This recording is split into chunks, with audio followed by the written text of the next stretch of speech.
रोज आज हम लोग हिंदी गद्य विषय की पाठ योजना का अध्ययन करेंगे। सबसे पहले मैं पूर्व ज्ञान की ओर बढ़ती हूँ, जिसमें बच्चे अपने राष्ट्रीय पशु पक्षियों के बारे में सामान्य जानकारी रखते हैं।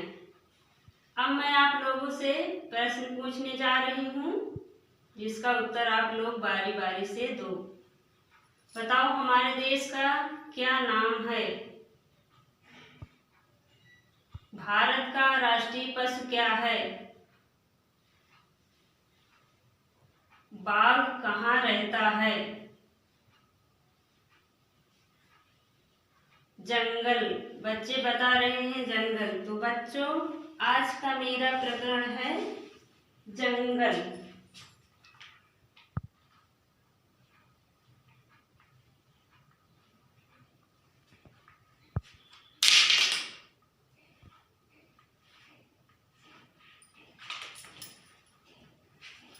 जंगल के विषय में और क्या जानते हो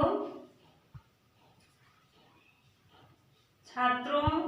आज हम लोग हिंदी गद्य विषय के अंतर्गत जंगल नामक प्रकरण का गंभीरता पूर्वक अध्ययन करेंगे। चलिए। इस कहानी के लेखक श्री चित्रा मुदगल जी हैं, जिन्होंने इस कहानी में लेखक ने बच्चों में जीव जंतुओं के प्रति संवेदना का सजीव वर्णन किया है। अब मैं पुस्तक पढ़ने जा रही हूँ, आप लोग ध्यानपूर्वक पुस्तक में देखो। रीडर अणिमा जोशी के मोबाइल पर फोन था। मांडवी दीदी की बहू तबिसा का। आवाज़ उसकी घबराई हुई सी थी। कह रही थी, आंटी बहुत ज़रूरी काम है, अम्मा से बात करवा दे। अणिमा दीदी ने असमर्थता जताई। मांडवी दीदी कक्षा ले रही हैं, काम बता दे। उनके कक्षा से बाहर आते ही वह संदेश उन्हें दे देगी, बल्कि अपने सामने ही मांडवी दीदी से उसकी बात करवा देगी। वैसे हुआ क्या है? तबिसा इतनी घबराई हुई सी क्यों है? घर में सब कुशल मंगल तो है। परेशानी का कारण बताने की बजाय तबिसा ने उनसे पुनः आग्रह किया, आंटी अम्मा से बात हो जाए तो। अणिमा जोशी को स्वयं उसे टालना बुरा लगा।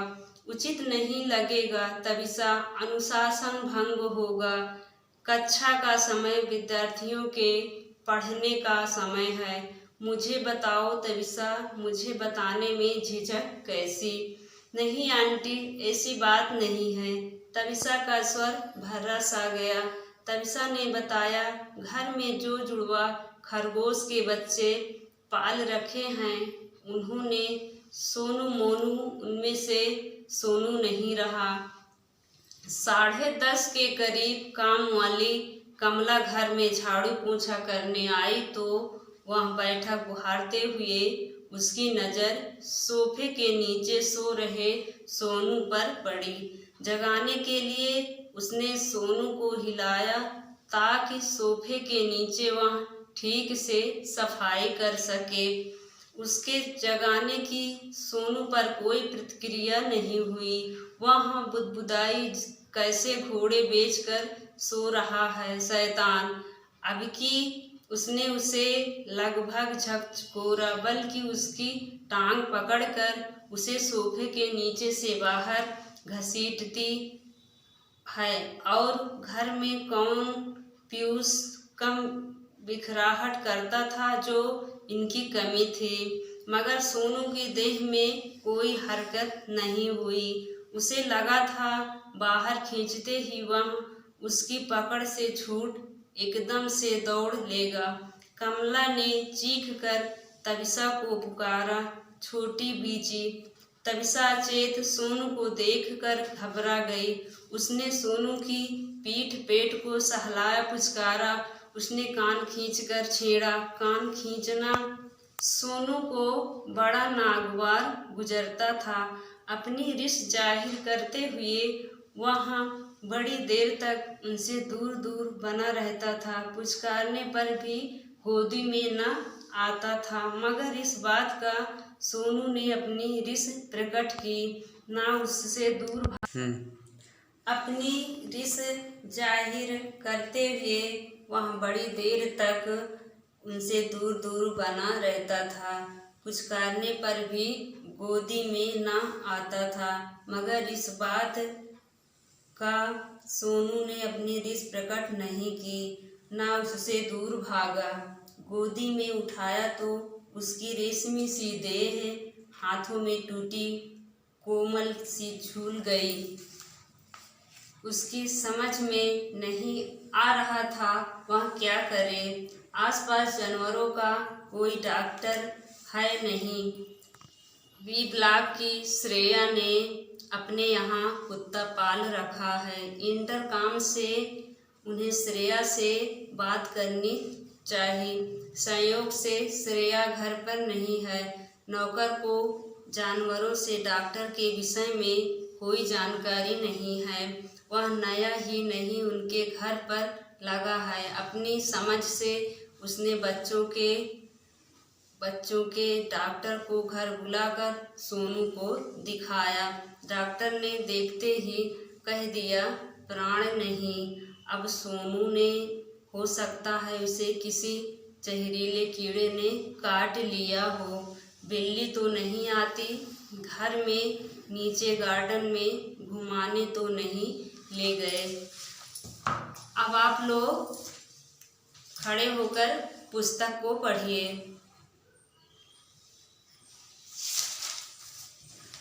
अब मैं आप लोगों को इस पाठ का भावार्थ बताने जा रही हूँ। आप लोग ध्यानपूर्वक सुने।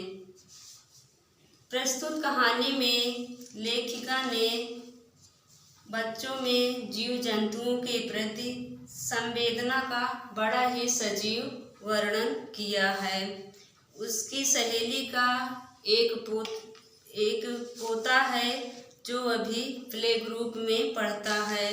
उसका नाम पीयूष है। एक बार वह अपने पापा शैलेश से कहता है कि खरगोश के बच्चे को पालतू जानवरों एवं पक्षियों को देखता है। पालतू खरगोश एवं तोते को देखकर उसके भी बाल मन में उन्हें पालने की इच्छा उत्पन्न होती है। वह अपने पापा शैलेश से जिद करके खरगोश के बच्चे को एक जोड़ा अपनी दादी से खरीदवा कर अपने घर लाता है। पीयूष उन खरगोश के बच्चों का नाम सोनू मोनू रखता है। छुट्टी में सारा दिन सोनू मोनू के साथ ही खेलता रहता। धीरे धीरे कुछ दिनों में वह खरगोश के बच्चों से बहुत घुल मिल जाता है और उसकी अच्छी दोस्ती हो जाती है। एक दिन जब वह स्कूल में ही रहता है तब सोनू की मृत्यु हो जाती है। स्कूल से आने के बाद उसे इस घटना की जानकारी मिलती है। तब वह बहुत दुखी होता है और अपनी दादी से खरगोश के बच्चे सोनू की मृत्यु का कारण पूछता है। इस पर दादी उसे बताती हैं कि सोनू की मृत्यु उसके अपने माँ पिता से बिछड़ने के कारण हुई है। यह सुनकर पीयूष के मन में जिंदा खरगोश के बच्चे मोनू के प्रति ममता जागृत होती है। इस तरह वह मोनू को जंगल में उसके मम्मी पापा के पास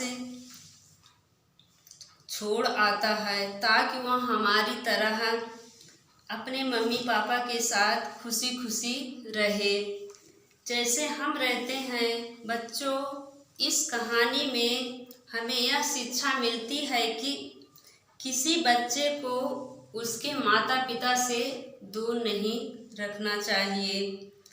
अब बच्चों, मैं आप लोगों को इस पाठ का कठिन शब्दों का उच्चारण करने जा रही हूँ। आप लोग श्याम पट पर मेरे साथ उच्चारण करिए। क्या है बच्चों? नागवार, हमजोली, रिस, मुनासिब, ढांढस, अपशकुन, प्रतिवाद, निष्पंद, बांकड़ा, इंटरकाम, प्रतिक्रिया, असमर्थता, आग्रह, अनुशासन, झकझोरना, पुचकारना, धमाचौकड़ी, स्तब्ध, परिक्रमा, सुसंगत। अब बच्चों, आप लोग अपने मन में पुस्तक को पढ़िए।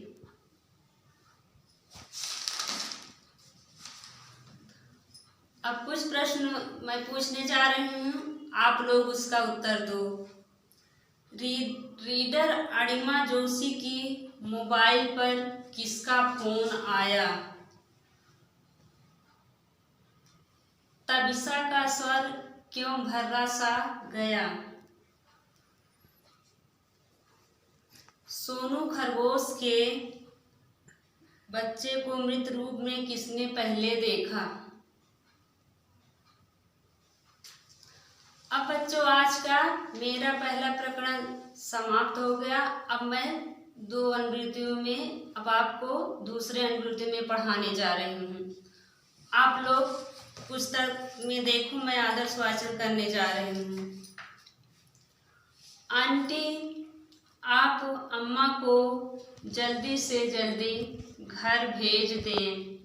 घर भर में प्ले स्कूल में पीयूष घर आ जाएगा।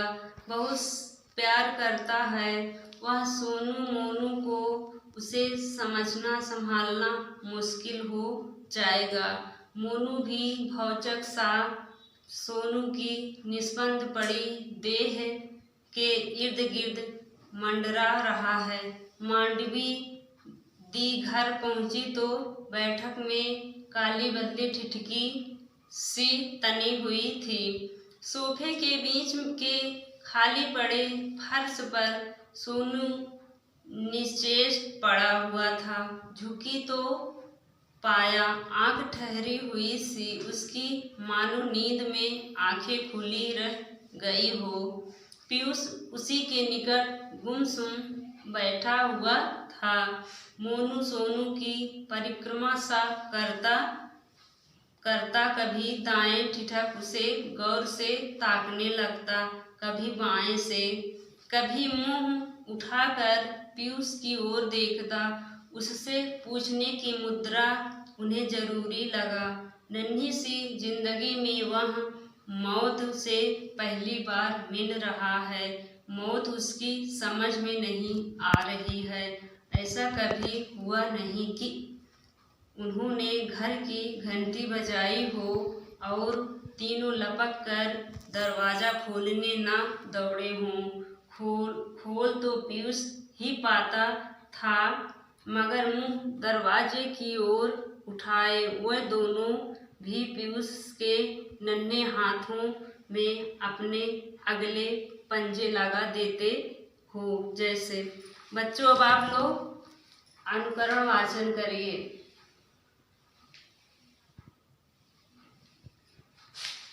अब बच्चों, मैं आप लोगों को इस पाठ का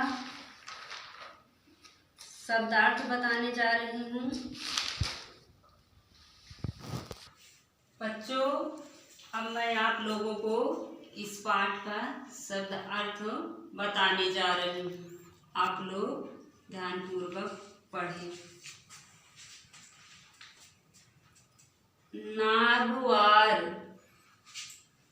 इसका अर्थ है जो अच्छा ना लगे। रिस, क्रोध। मुनासिब, उचित। हमजोली, साथी। ढांढस, आश्वासन। अपशकुन, बुरा शकुन। निस्पंद,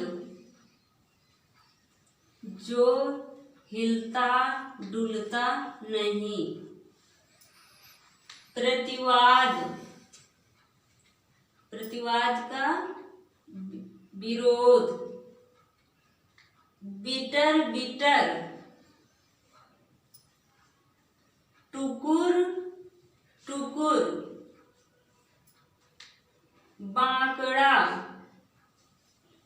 जानवरों को रखने वाला पिंजरा। अब बच्चों, आप लोगों से मैं विचार विश्लेषण के प्रश्न पूछने जा रही हूँ। तबिसा घबराई हुई क्यों थी? मोनू ने दूध के कटोरे को क्यों नहीं छुआ?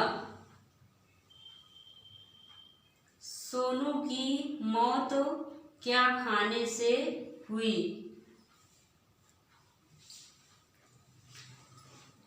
अब बच्चों, आप लोग एक एक करके आइए और शब्द अर्थ को जो मैं अभी तुम लोगों को बताई आके श्याम पटकार पर लिखिए। और जो तुम लोगों को लिखने में दिक्कत हो मुझे बताइए, मैं तुम लोगों की समस्या का समाधान भी करूँगी।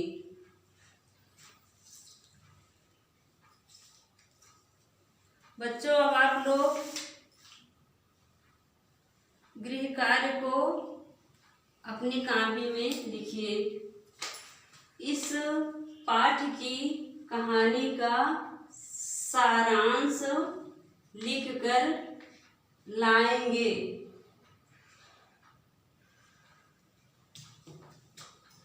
थैंक यू बच्चों।